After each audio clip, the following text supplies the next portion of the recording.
you've run a story before? You've run a tabletop session before? No. I've DM'd a lot of different things. Pathfinder, I ran a prefab module for that. IST at the Guru Larp. What game I was ran it? my own game. It was a Pathfinder. It was from a world that I created. Of course, D&D and multiple different incarnations of that. Pathfinder, the White Wolf systems, the Triad system. I've run Pathfinder, Dungeons and Dragons, Battletech, Rifts from my house, a lot of World of Darkness games such as Werewolf the Apocalypse. I helped run a Vampire Larp. Gosh, I've run a lot of stuff. I run 2 Pathfinder games and a Champions game. And the Mind's Eye Theater systems. Okay. What's your favorite system to run out of all those? It still has to be Pathfinder. It's a game system called Paranoia. It's a system that takes place in the future. You have to make up 6 copies of your sheet. They're considered clones. Every time you die, a clone comes out, and then you have the risk of mutation and anything else. Just because of how open-ended it is, and it's just all about mechanics effects, and how you get those mechanics effects is the Big Eye Small Mouth Triad system. Favorite? Gosh. Honestly, I don't think it's about the system. I think it's about the players. Okay. It's all about, I think, crafting a good narrative environment. And so if you have the right rapport with the right group of people, it doesn't matter what system you're running. I mean, obviously that will help shape what kind of story you tell, but ultimately it's down to the players. Hey, this is the Immortal Magi. What we're doing right here I like to call the DM's Toolbox. Today what I'm going to talk about is something very close to Dungeons & Dragons, but come back later if you don't play Dungeons & Dragons, there will be more stuff here for you. Today I'd like to talk about races and you. When I started out as my first character really was a half-dragon. One of the things that I started doing as a DM is I started letting players play monstrous races.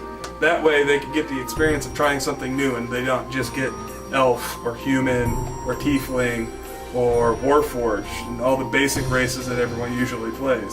So I got typical 4 up here that are pretty good.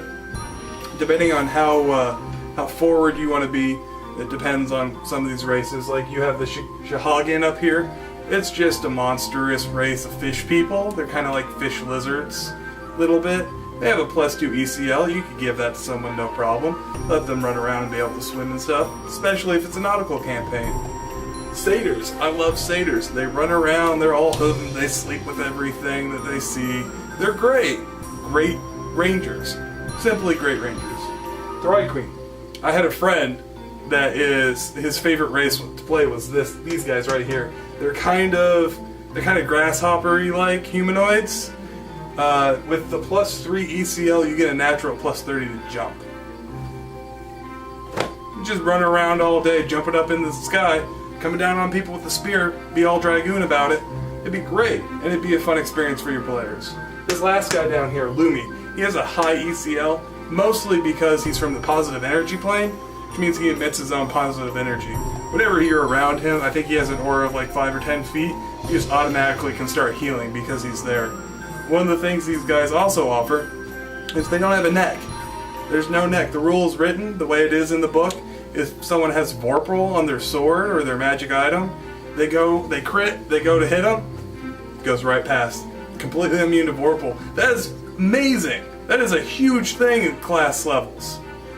Imagine running around, the bad guy has Vorpal, he crits on you, and you're not worried about it because you have no neck. That would be astounding. But I digress. Let's go ahead. These 4 races, all of them are great. I recommend them if you try them, if you still play 3.5. I haven't seen them for later editions, but maybe in 5th Ed we'll see something coming out. So go ahead, try something new today, and we'll see you back here next time. If you had any advice for a new DM or a new game master, what would you tell them? Make sure you know your stuff. I see too many people that start playing and after a month or 2 go, oh, I know this stuff, I can DM this stuff. Oh, Definitely how to say no to some of the players. I know it's scary at first to run with the new system, but just jump with it.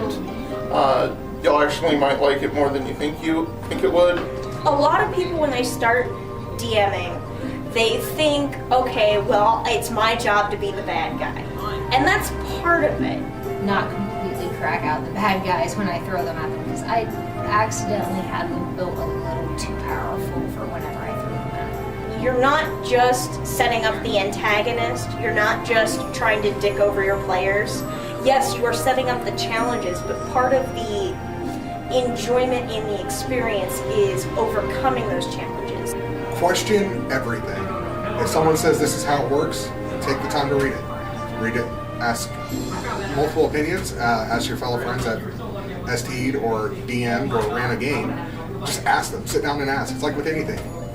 The more you know, the better you're going to be. And not to mention, you're the one running it, the final decision is all yours. Thank you for watching this episode of Tabletop Magi. I appreciate everyone that's viewed it. More than anything, I want to open up the discussion. I want to bring everyone into the conversation, have them sit down at the table. This show is by DMs and Game Masters, and it's for DMs and Game Masters. We are, by nature, storytellers.